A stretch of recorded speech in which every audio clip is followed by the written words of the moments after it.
One day বিশ্বকাপে ভরাডুবির পর নেতৃত্ব থেকে সরে দাঁড়িয়েছিলেন বাবর আজম। সেই তাকে টি-20 বিশ্বকাপের আগে নেতৃত্ব ফিরিয়ে দিয়েছিল পাকিস্তান। প্রত্যাশা করেছিল বাবরের নেতৃত্বে টুর্নামেন্টে সেরা সাফল্য পাওয়া, তবে হয়নি সেটি। বরং ভয়াবহ ভরাডুবি দেখতে হয়েছে পাকিস্তানকে। যুক্তরাষ্ট্রের মতো দলের বিপক্ষে হেরে গ্রুপ পর্ব থেকেই বিদায় নিতে হয়েছে পাকিস্তানকে। জানিয়ে ব্যাপক সমালোচিত হতে হচ্ছে বাবরকে। এবার নেতৃত্ব থেকেও সরে দাঁড়াতে হলো তাকে। খেলতে হবে মোহাম্মদ রিজওয়ানের নেতৃত্বে। অবশ্য এমনটি হয়নি পাকিস্তান ক্রিকেটে।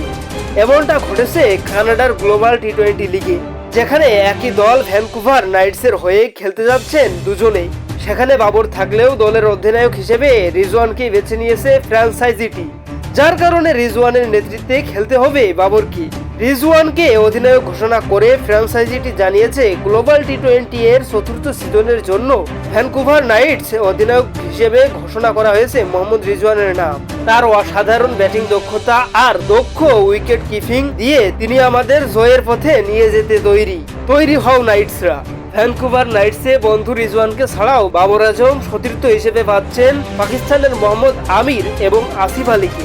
এছাড়াও এই লিগে খেলবে আরও বেশ কয়েকজন পাকিস্তানি ক্রিকেটার। টরন্টো ন্যাশনালসে খেলবেন শাহিন আফ্রিদি ও মোহাম্মদ নওয়াজ। আর বাংলা টাইগার্স মিসি সাগাই দেখা যাবে ইফতিখার আহমেদকে।